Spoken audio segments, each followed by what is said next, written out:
And I'm solely speaking on a physical level. Was there someone always around to assist you with the difficulties or challenges that you have faced in your experience? Of course, I'm using challenges loosely because life is not necessarily challenging you. It's guiding you.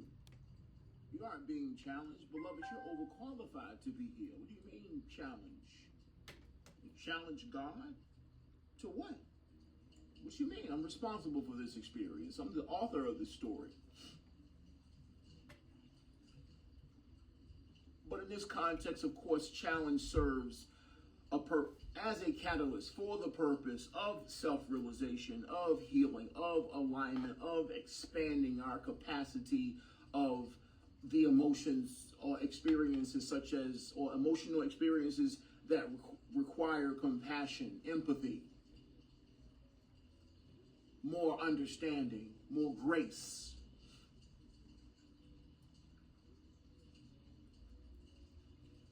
So I ask once again, was there always someone around you to help, to assist you? Now, I'll say again, we're not speaking figuratively. I'm talking about physically. Yeah, no doubt, Anastasia. No, there wasn't always someone around you. Physically, of course, energetically, who we are, your angelic guardians, we've always been there beyond your conscious recognition. But in this case, as a physical incarnate, in this physical experience, no, there hasn't always been someone around you to assist you, to support you. Not in every instance. Yeah, eventually, as you heal and accept the experience and you're guided, there is someone presented to support or assist you in certain aspects of your experience, but it hasn't always been someone there to help you. Case in point, some of you are older siblings. Some of you are big brothers and big sisters, and you had the responsibility of taking care of things on your own, being of service to your younger siblings or your friends and family in one particular scenario or another. There hasn't always been someone to assist you.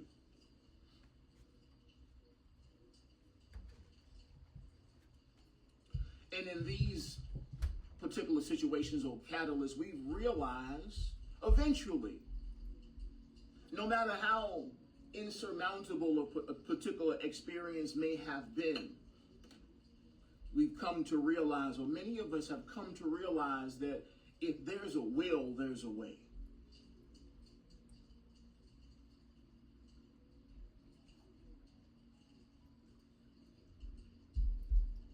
If there's a desire, there's a way forward. There's something that can be done.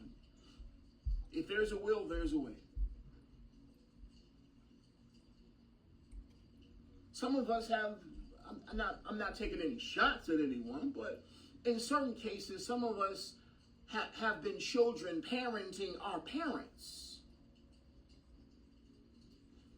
You know that, especially older siblings. We may have been the most emotionally mature or responsible person in the room in certain scenarios or a particular household. So you're very aware of this. No, sometimes it was just about you depending on yourself.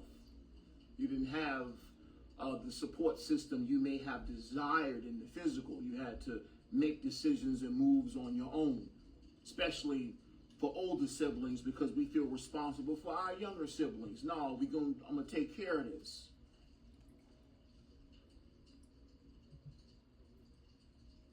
Maybe a mom and dad, or mom was at work and you were the only one at home. You had to take those particular responsibilities on your own. Now, this is not to point anybody out or pick on anyone. It's just the nature of the experience, the situation.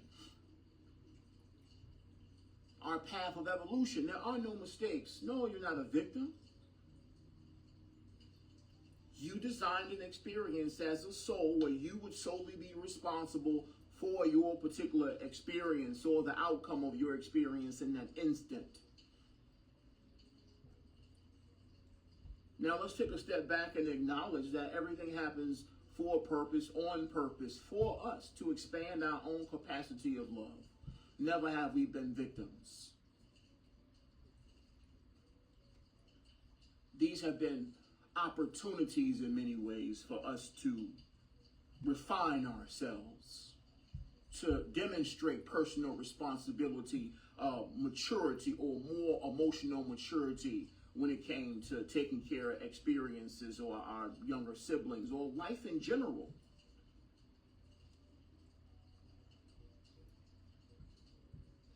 This is something that's necessary for you to acknowledge within yourself and know that it was for a great purpose. You've always been groomed for leadership.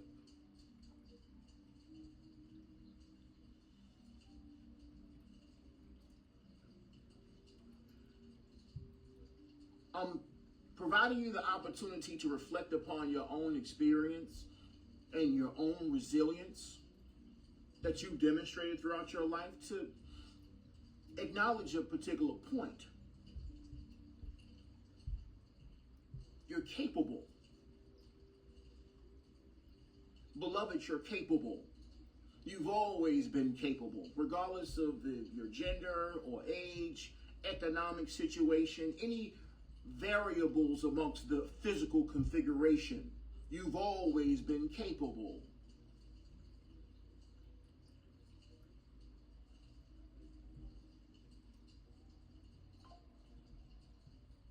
A lot of times it's harsh experiences.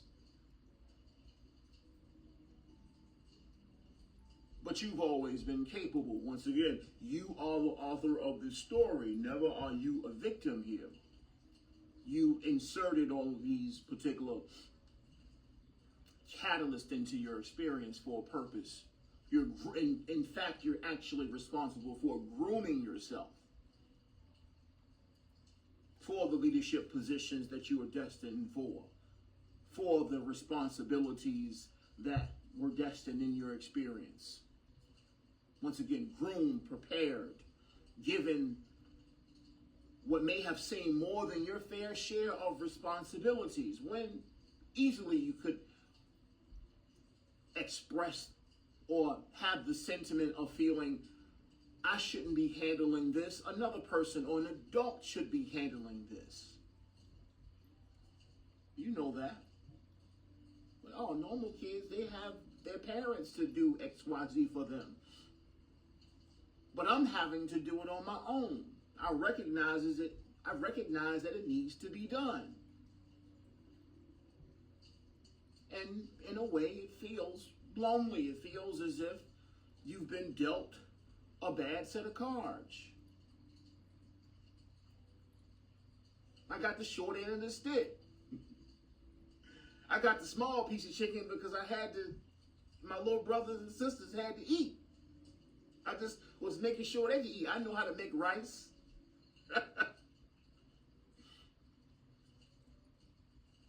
Mama and daddy at work. Somebody got to take care of business.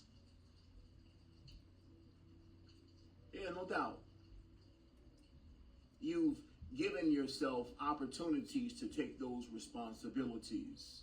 And yes, of course, it can feel extremely lonely, no doubt about it.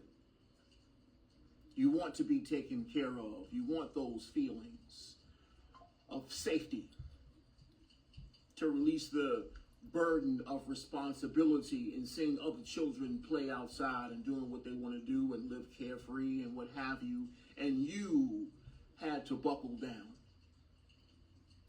and adjust your priorities because people depend on you. Many of you have been in this space.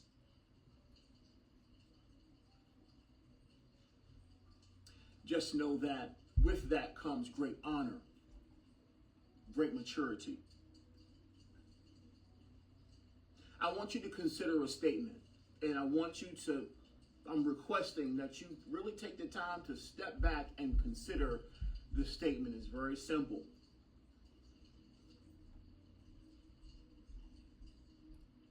It's necessary to release the need to save others. The desire to, quote unquote, save others.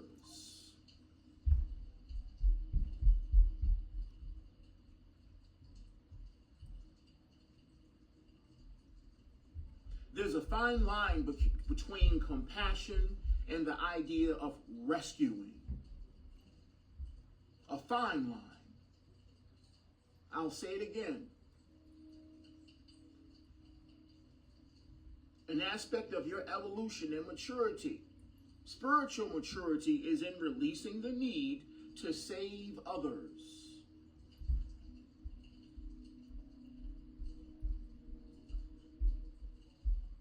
Yeah, no doubt about it.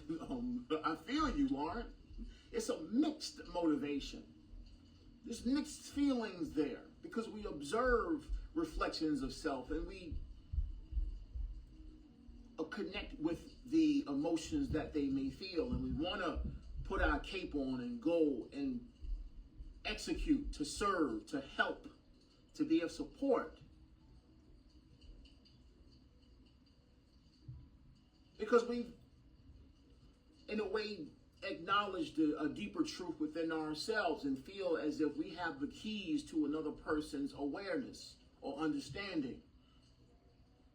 And because of that, we feel like, well, hey, I have the keys to what you're trying to solve. Let me show you.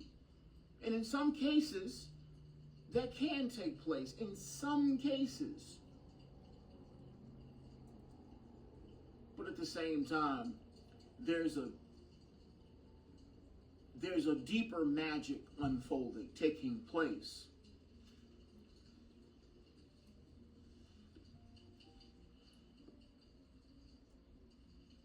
Once again, there's a fine line between compassion and rescuing. All souls here on the planet Earth are here with the strength and the tools to efficiently exist on this plane of existence. Yes, the hell planes. No one comes to the hell planes unequipped. All are here with the strength to be here. No one is here as a victim. No, everybody that's here is strong enough to be here. And being one of the most complicated and strenuous experiences for a soul, emotionally dense experiences for a soul. Everyone. No one is on earth by accident. Everybody is here by choice. Everybody is here. Everyone was selected to be here. That's a fact. Everyone was selected. Every soul. There's no soul that's here that was not selected to be here, that was not selected and capable of being here.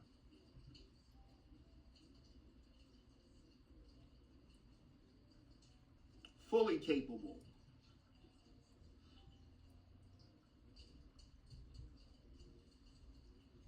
Here's the thing. Our intent comes from a wholesome place. Like, no, I can help, and in many cases, you can. In some cases, you can't. Some cases you can, but it wouldn't be advantageous for you to do so. That's something to reflect upon. Consider this. Rescuing has a way of keeping you in a vibration of victimization. Yeah, rescuing has a way of keeping you in the vibe of victimization. Not only you, but also the person that you're helping.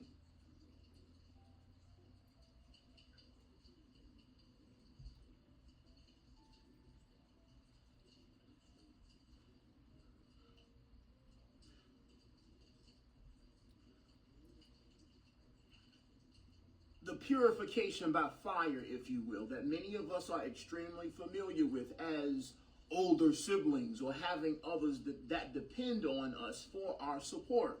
Even when it was necessary to support ourselves, there were still those around us that actually needed our support too.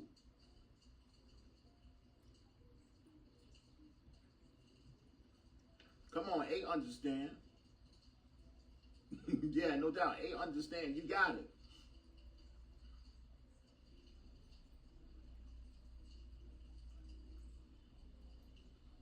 If I'm always, or at least if I adopt the disposition of myself being a victim, that's disempowering. That means someone is doing something to me. I am not the creator. I'm not the source of my experience. I'm not God. Someone's doing something to me and I can't stop it. They picking on me. I can't stop it. I'm not big enough or strong enough or intellectually sound enough to find a way to move forward. These people are doing this to me. I am a victim. I have no power. I have nothing that can affect change in my experience. That's what I'm saying to myself when I label myself as a victim. Or when I label other reflections as victims. These are manifestations of God too. Now, of course, I have to realize that within myself before I'm able to realize that in other people. But that's a process that takes time.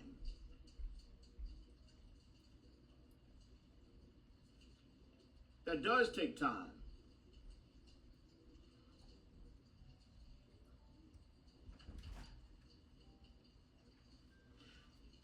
Now we have tools. We have the emotional tools to be of support to our brothers and sisters without taking away the opportunity for them to evolve, for them to stand up on their own 2 feet. Because that's what that is.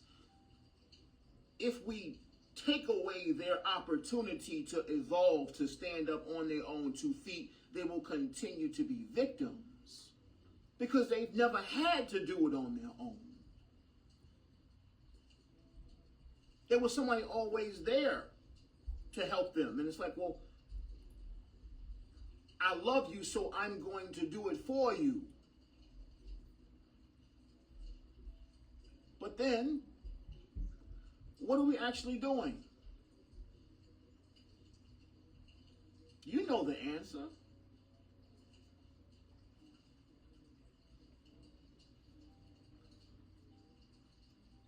We're taking away the opportunity for them to acknowledge their own power. We're depriving them of the opportunity to stand on their own 2 feet, to recognize their strength, to recognize who they are.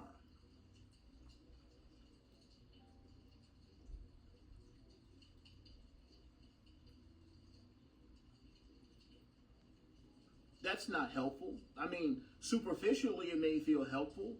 It may be easier. It may cause you to feel heroic or more responsible, right? But no, I got you. I'm going to save you. I know how to do it.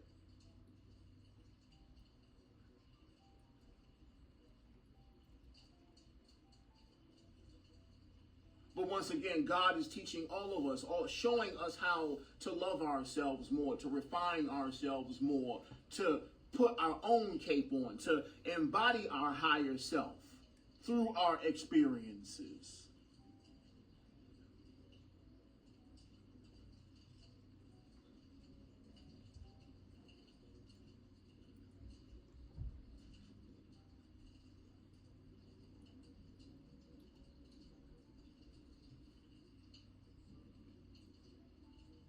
Now, here's a suggestion. Once again, this is extremely broad, but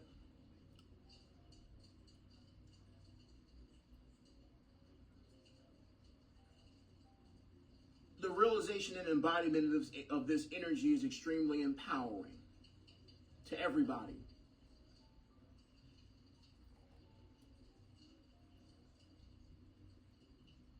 Yeah, no doubt. Of course, to assist is always a service. No doubt about it. Nothing is out of line or out of pocket about that.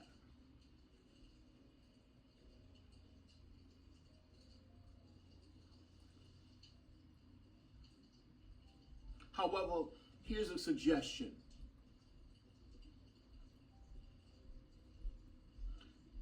Consider compassion.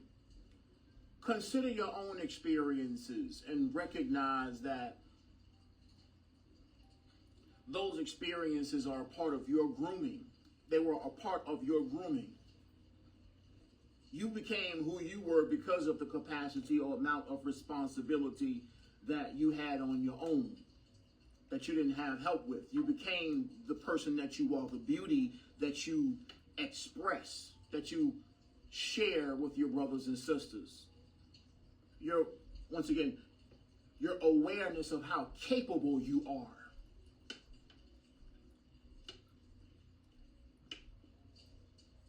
Is giving you the strength to be a leader.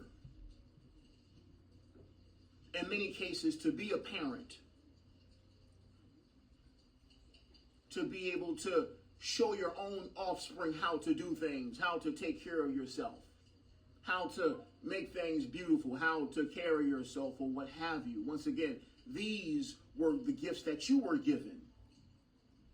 Of course, they were gifts in disguise. Usually the gifts in disguise are the most plentiful. You don't recognize it as a gift initially. It's like, oh shit, I gotta do this by myself, while everybody else go outside and play.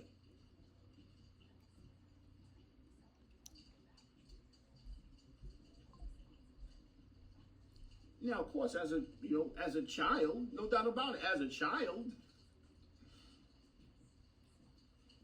I've experienced that plenty times. Plenty times. I felt deprived and neglected. Where's my father? Other kids get to do this. They going to do this. They going on vacation. They got money to do such and such. They got all the toys and stuff in their house and what have you. And why I get the short end of the stick?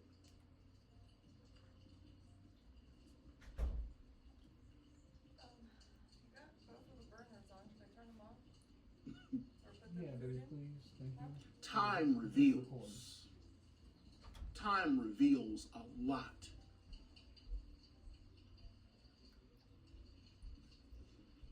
Because many of you are here presently because of that maturity that you've cultivated through those experiences. Many of you wouldn't even be here if you didn't have those experiences.